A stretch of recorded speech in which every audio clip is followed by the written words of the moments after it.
Gusto nyo marinig? O eto, paririnig natin sa inyo.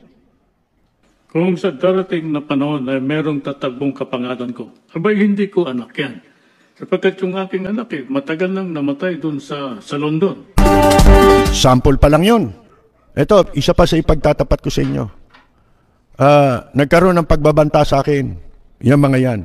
Kasi nga, galit na sa akin yung mga loyalista. Gabi ay nabanggit natin sa inyo na meron tayong kaibigan, hindi ba matagal ng kaibigan. Ang tatay niya ay kaibigan din ng tatay ko dahil yung tatay ko nagkasama sa radyo.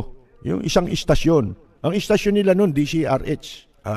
Pareho silang komentarista sa radyo.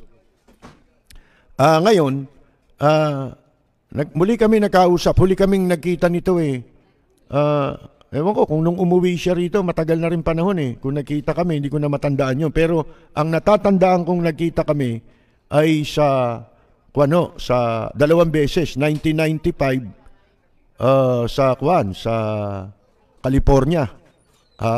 Yung pagbisita ni Ramos doon. Dalawang beses 95 at 97. Dalawang state visit ni Ramos pinalad tayong mapabilang sa media delegation ng pagbisita ron ni Tabaco, mga kaibigan. Doon kami nagkita niyan.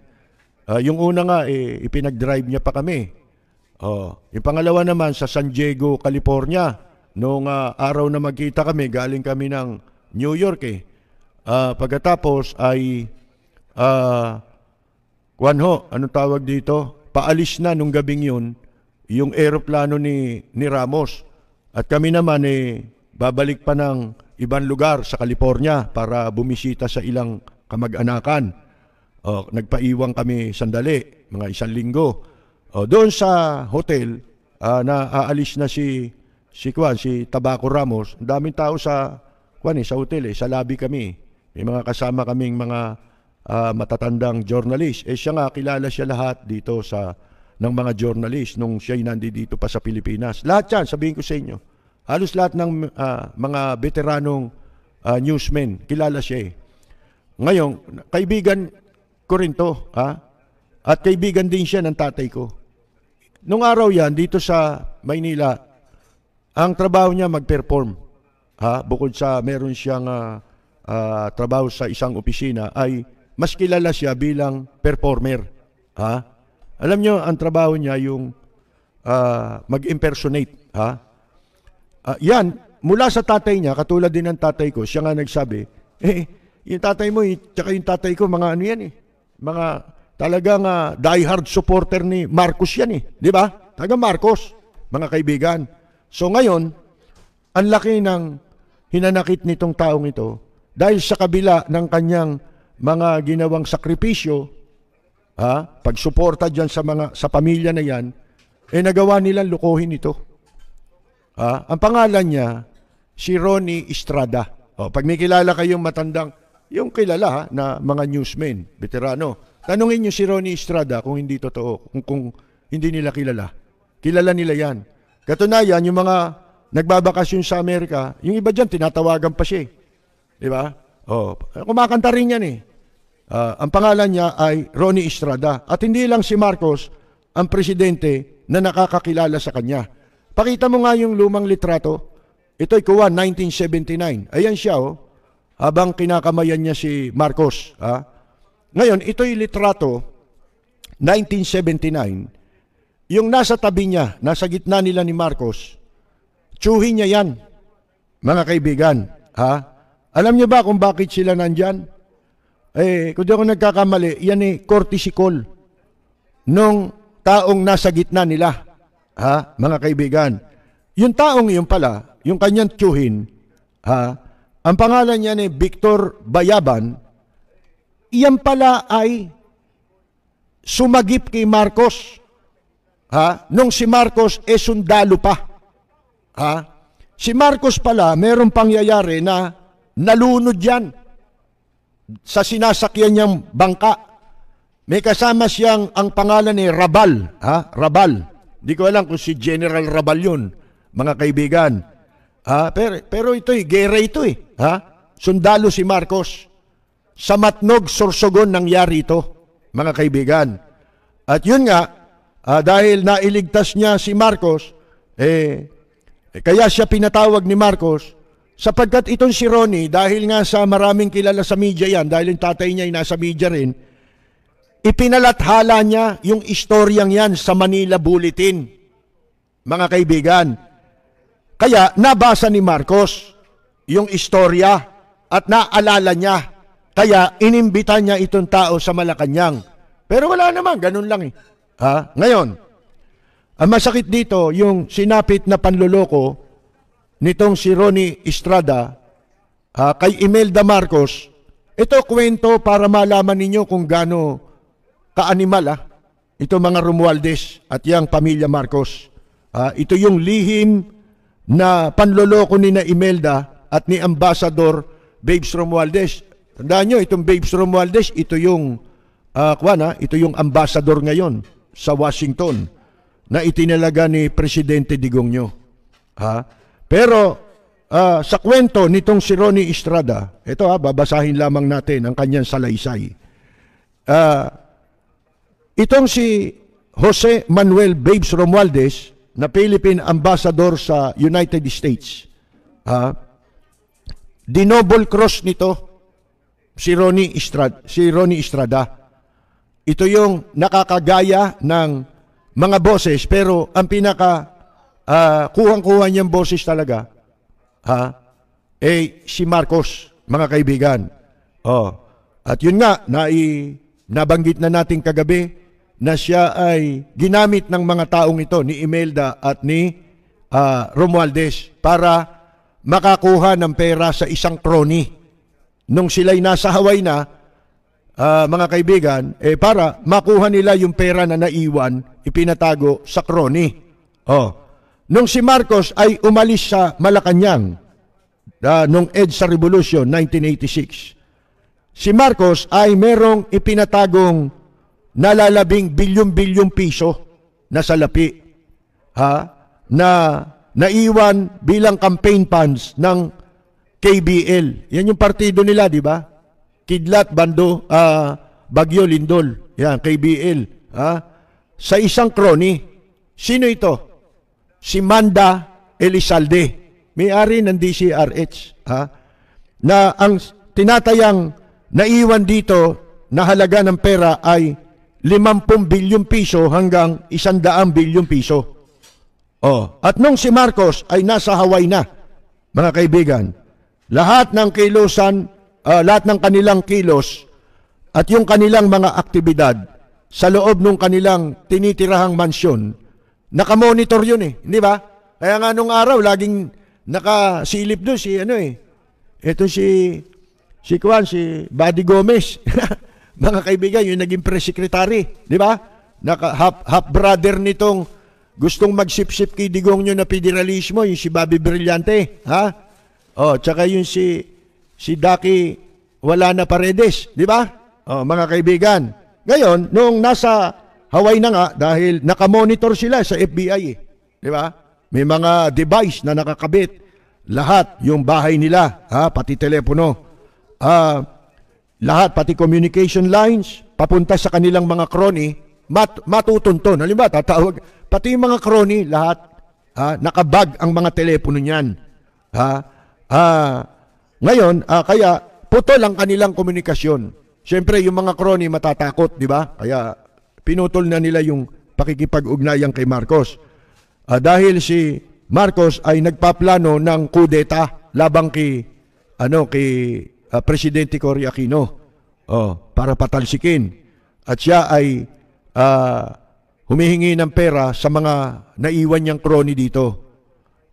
Ang naging problema ni Marcos ay dito kay Manda Elizalde, kung paano nila matatawagan si Manda Elizalde sa Maynila para utusan na i-transfer yung pera at maipamahagi sa mga loyalistang general dito sa Pilipinas.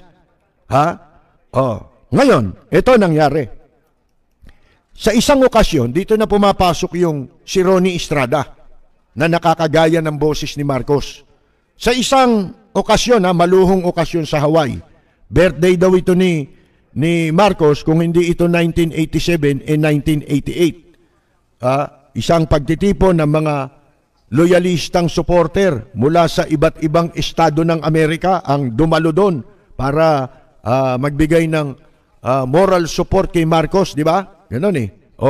Nakinabang sa kanya eh, mga taong ito.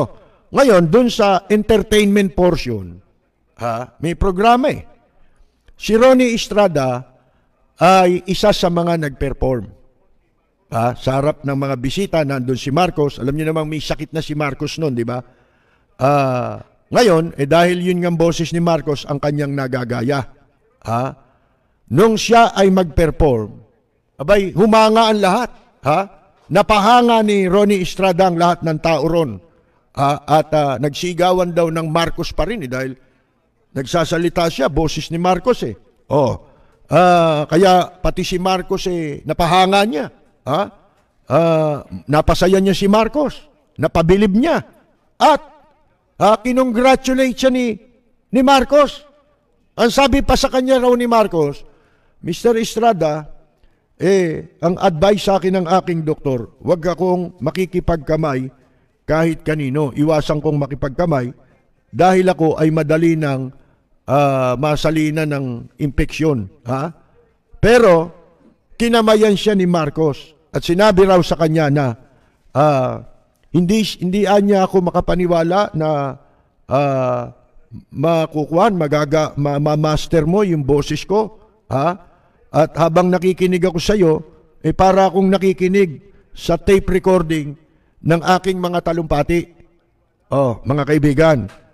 At doon na, mga kaibigan, itong si Imelda Marcos at itong ambassador ngayon na manluloko na si Jose Manuel Babes Romualdez, nagkaroon ng ideya na pwede nilang magamit ang talent nitong si Ronnie Estrada gamit ang boses ni Marcos upang matawagan nila si Manda Elizalde na magdeposito ng pera sa HKG. Ito tandaan nyo HKG Shanghai Bank. Inchik na inchik ang bangko kasi pag ibang bangko nakamonitor ng ng FBI mga kaibigan. Ngayon, itong si Babes Romualdez, Ambassador Babes Romualdez, tumawag sa sekretary ni Manda Elizalde. Dito sa Maynila, nasa Amerika sila. At nagpakilala itong si Babes Romualdez, conman con artist mga kaibigan Nagpanggap siya na siya ay si Captain Villa, isang aide ni Marcos doon sa Hawaii. At itong pagtawag na ito, naganap ito sa opisina nitong si Babes Romualdez sa Foster City, California. Para hindi sila matunton ng FBI. Ngayon, itong si Babes Romualdez, pinangakuan niya si Ronnie Estrada ng reward. Na bibigyan siya ng $15 million bilang talent fee. Dahil doon sa kanyang boses na gagamitin para magpakilalang siya si Marcos dito kay Manda Elizalde. Pero ang malungkot, kahit 5 duling, hindi po tinupad yung ipinangako sa kanya. Dinouble cross siya, ginancho ni Imelda at ni Babes Romualdez, mga kaibigan. Si Marcos daw noon, bedridden na. Pero, alam ni Marcos, ang ginawang panluloko kay Ronnie Estrada. Ngayon, natawag niyang karma raw yung nangyari dahil sa ginawa sa kanya, yung natalo si Bongbong Marcos sa vice presidency. Hindi lang sa vice president. Nung unang umuwi sila rito, kumandidato na yan, senador, talo yan katunayan mga panahon na yun nakakausap ko pa si Imelda mga kaibigan ito ngayong nakarma sila, si Imelda naman may mga sakit na rin ngayon, di ba? Ilang beses nang nagmuntikanan niya, balita ko ilang taon pa nakakaraan, hindi pa na na nagkakaroon ng eleksyon.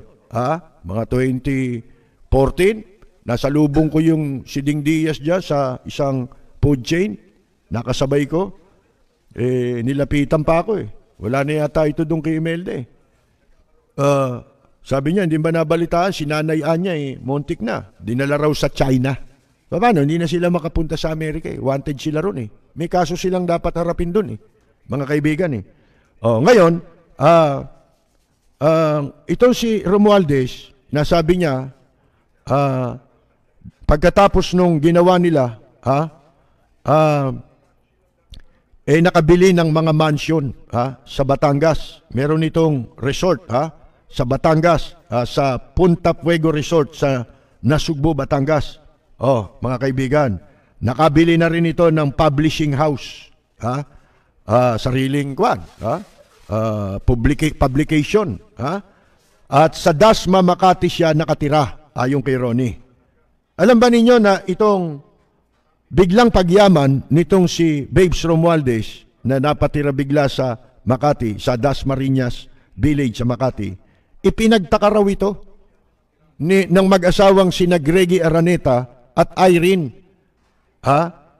Ipinagtaka nila kung bakit biglang naging multimillionaire.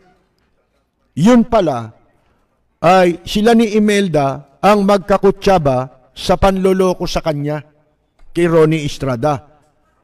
Pagkatapos daw nilang mayari yung project kay Manda Elizalde, October 1988, sinabi niya raw kay Babes Romualdez, uuwi ako sa Pilipinas ng December, October yung naging project nila. At sinabi niya na December 23, uwi siya ng Pilipinas, 1988. Dahil sabi niya, nandun pa yung pamilya ko. Tapos, ang sabi raw sa kanya nitong si Babes Romualdez, sige, for the meantime, pagdating mo doon, bibigyan ka ng tauhan ko sa Maynila. Bibigyan ka pansamantala ng 500,000 pesos. Medyo malaki na yun, 88 Ako nga bihira ako makahawak ng 10,000 nung mga panahon na yun mga kaibigan. Ngayon, bibigyan daw siya ng 500,000 pesos. Ginamit na siya, nakuha na nila yung bilyon dito kay bilyon kay Manda Elizalde. Panggastos at pamasko mo. Ngayon, sabi raw nitong Babes Romualdez, ito ang telepono ng sekretary ko sa Makati. Alam mo, sabi niya rito, pagdating ko sa Maynila, tumawag agad ako mula sa airport, sa numero na ibinigay niya. Walang sumasagot. Sinubukan ko the following day. Wala pa rin.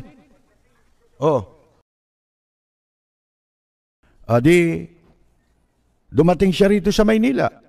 Sa airport pa lang, tumawag na si Ronnie Estrada sa ibinigay na numero nitong si Babes Romualdez na di umano'y numero ng sekretarya niya, pero nung tawagan niya, walang sumasagot, mga kaibigan. Ngayon, nung walang sumasagot, sinubukan niya ulit, sumunod na araw. The next day, mga kaibigan, ay tumawag siya ulit. Pero, wala ring sumasagot.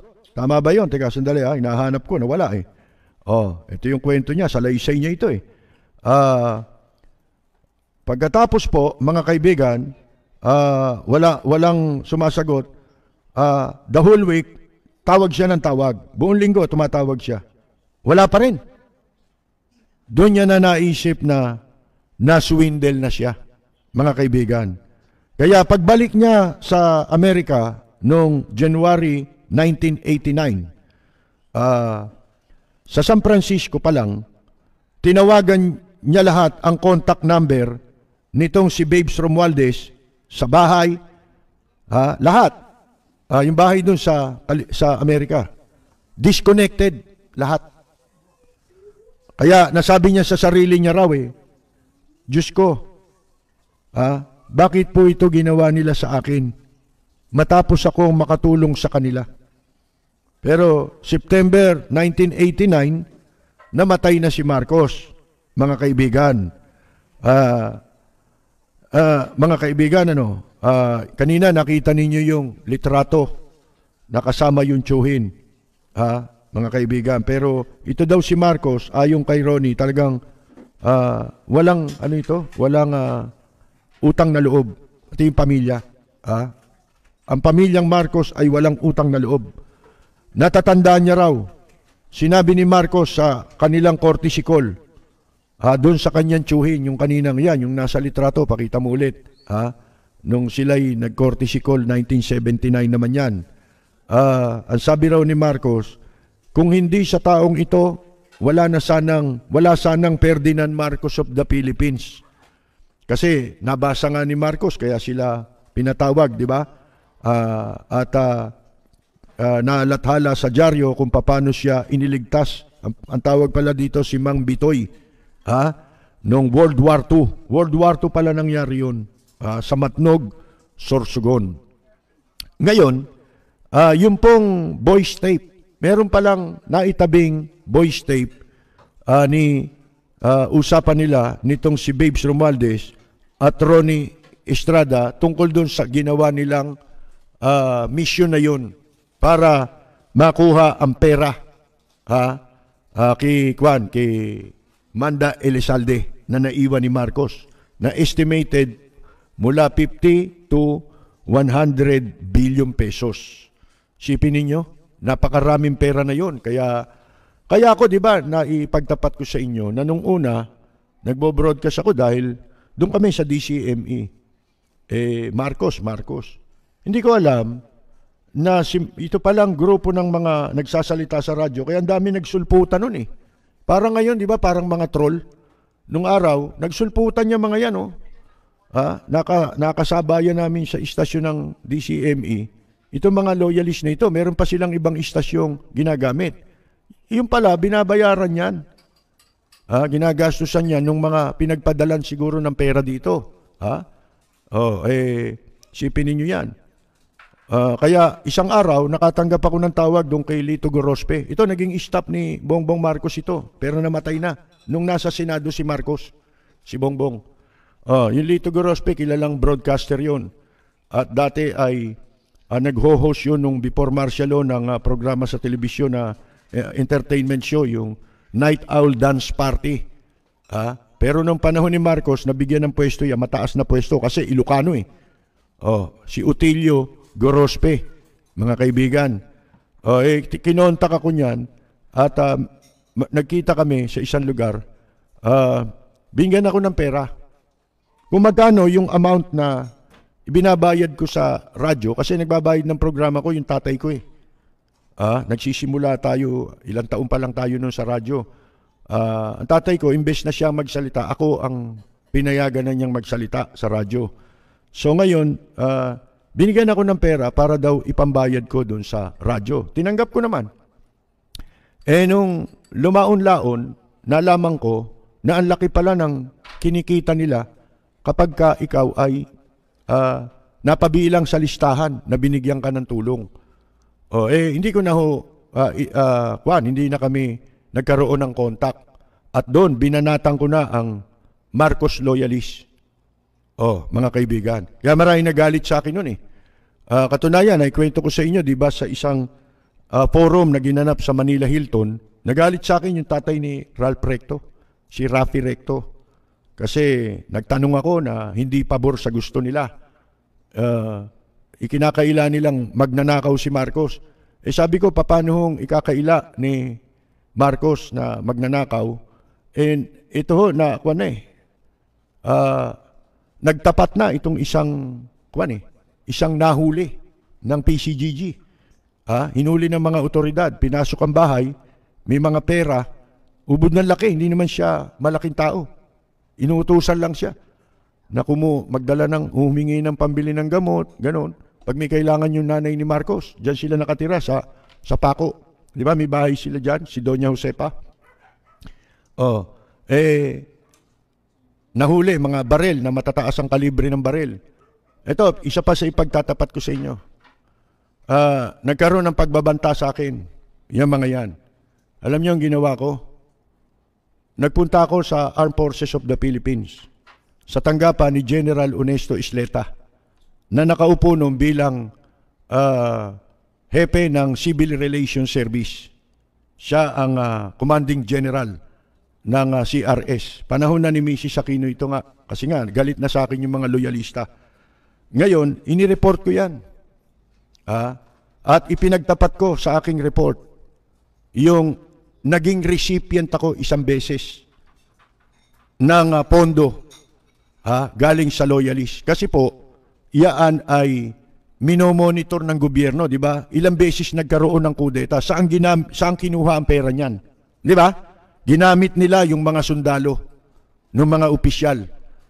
Pinapunta sa kung saan, di ba? Nagkaroon sa Makati, nagkaroon sa Manila Hotel. Yun pala, pinopondohan talaga yan. Gaya nung tumutugma dito sa ipinagtapat na ito ni Ronnie Estrada. Gusto nyo marinig? Mga kaibigan, si Apo Ronnie. Ito, paririnig natin sa inyo. Kung sa darating na panahon ay merong tatagbong kapangalan ko, abay hindi ko anak yan. Sapagkat yung aking anak matagal nang namatay dun sa London.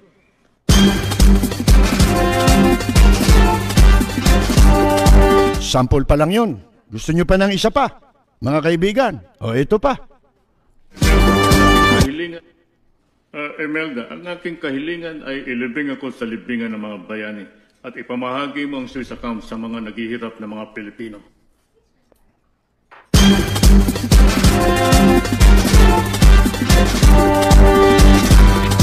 Mga kaibigan, ngayon naman, ating iparirinig sa inyo ang pag-uusap. Hindi ko pa ito narinig kasi hindi ako nagbukas niyan na ipinadala sa ating yan. Hindi ako marunong magbukas. Pinabukas natin. Ngayon lang mapaparinig ito. Pero ito yung sinabi niya ni Ronnie Estrada sa atin na may kopya si Bongbong. Pinadala niya.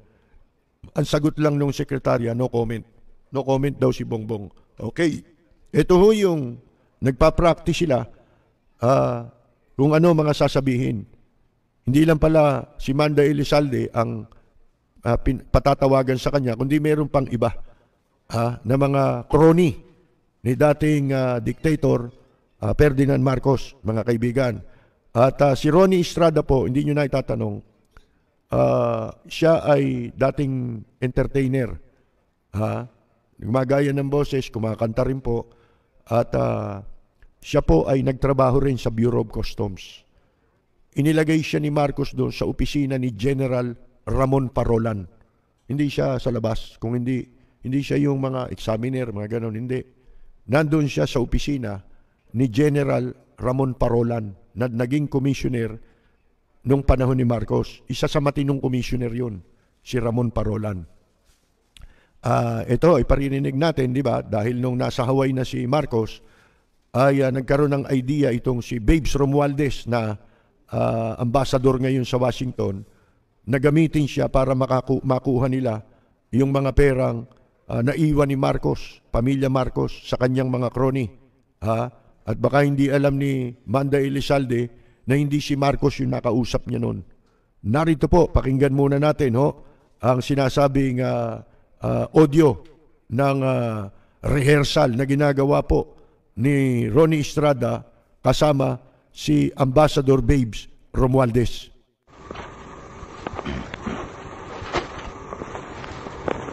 Bumalik siya, no?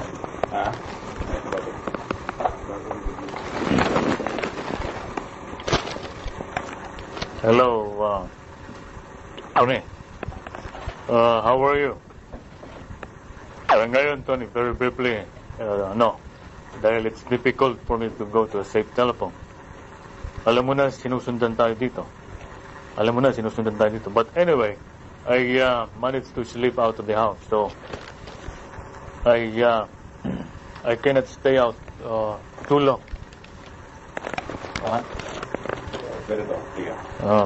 Tony, this is very important. Very many people know about this. Hello, Tony. How are you? Good. Yan Okay. po boses ni Ngayon, Tony, very briefly, Ambassador dahil it is very difficult Babes for me to go Romualdez. to a safe telephone. Alam mo naman, sinusundan tayo dito.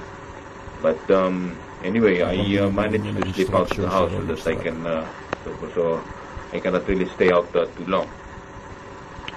Tony, this is very important. Not very many people know about this. Maski na ang mom mo ay hindi niya alam ito.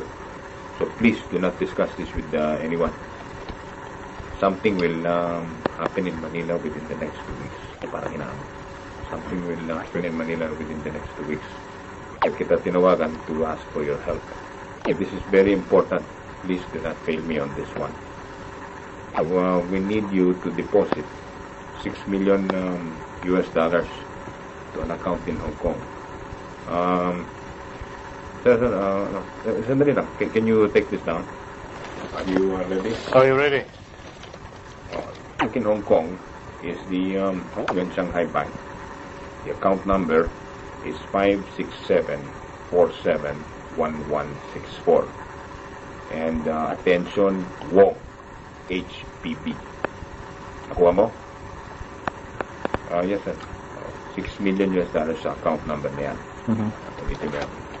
Yes, sir. Okay. Oh, sige, Tony. I really appreciate this. May babalik natin lahat yan, okay? Balik natin lahat yan. Okay, thank you.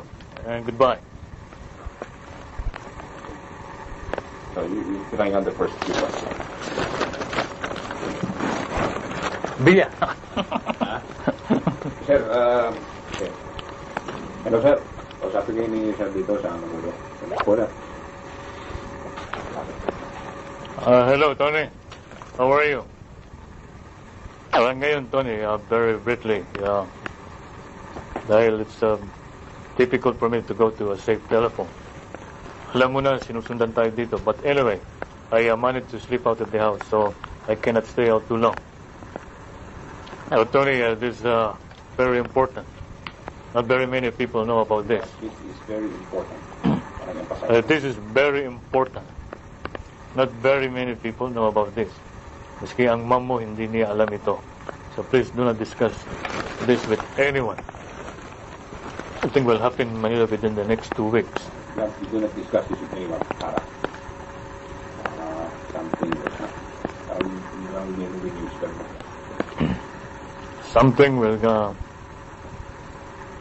will happen in Manila within the next 2 weeks. Kaya kita tinawagan to ask for your help. So it is very important. Please do not fail me on this.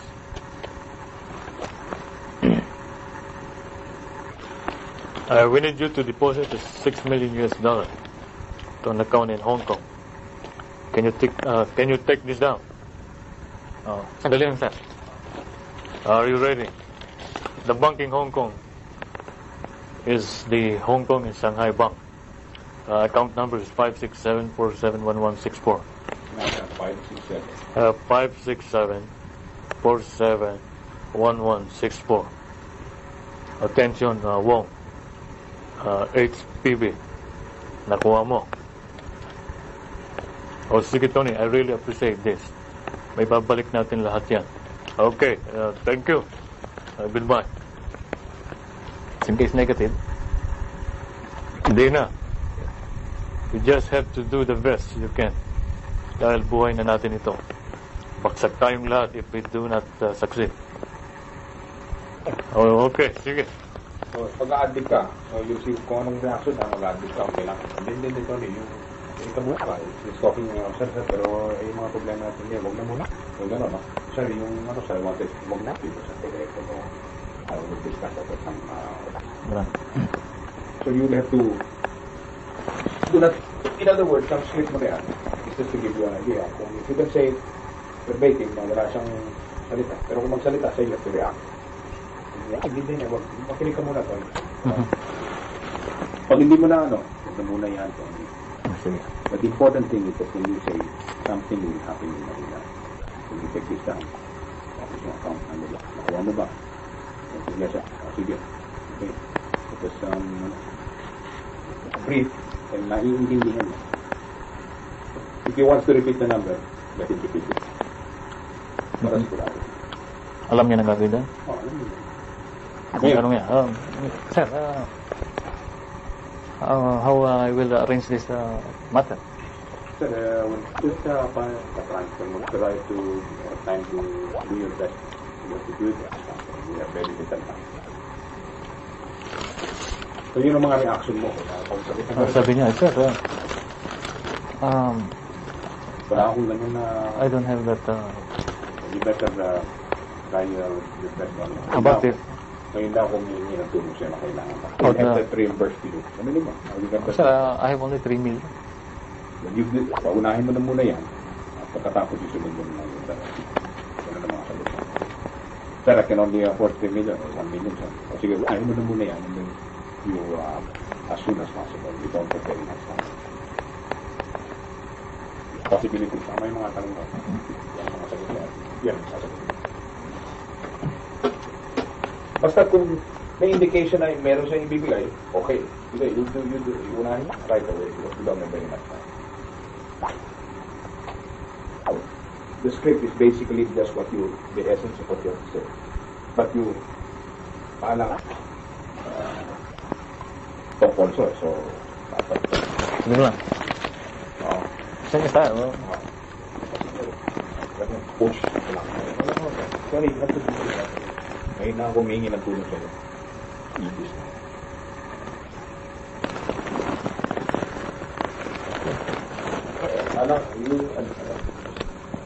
Rehearse it. First time.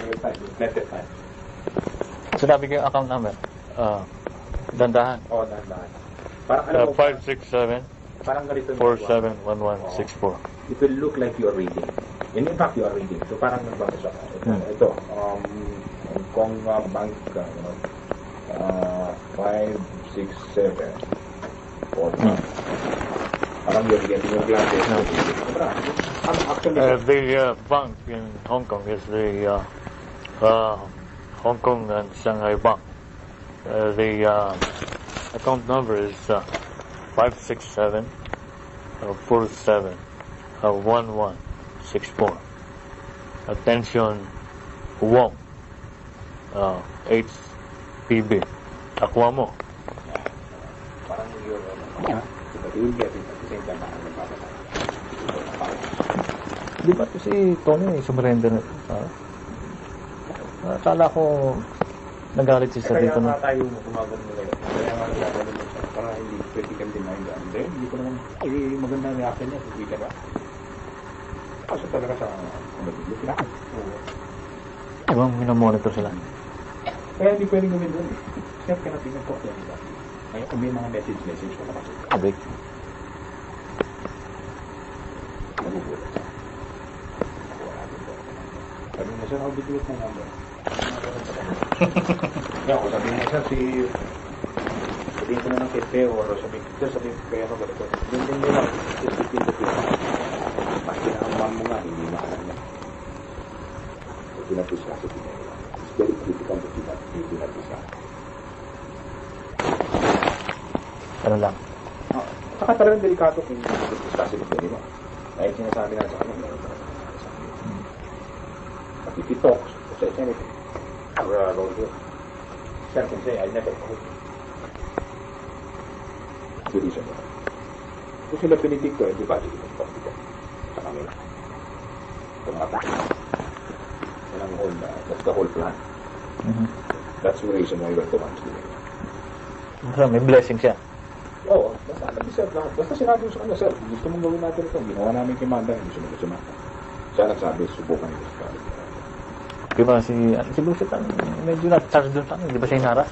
Kaya hindi nakaras yun. Pero ulo na. Lumalaro lang. Pero si Tony tutulong yan kung sabi mo. Ang gawa natin dito release, baka sakali makaluso tayo. Make it one na. So, ito sir? Kung ano hingin natin ito. Sabi lang yan.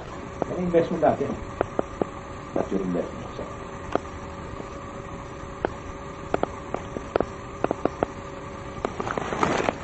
That's the whole plan. Yun na talagang laro naman doon. We have to wait.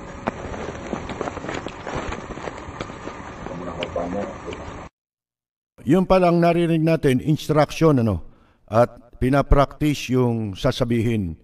Bueno, mga kaibigan, kayo na ho ang bahalang ano ho dyan, umiisip kung ano ang inyong interpretasyon dyan. Matagal na yung tape na yan. Di ba na sabi nga na yan, bigla na lang inabot sa kanya habang siya sa isang parking lot.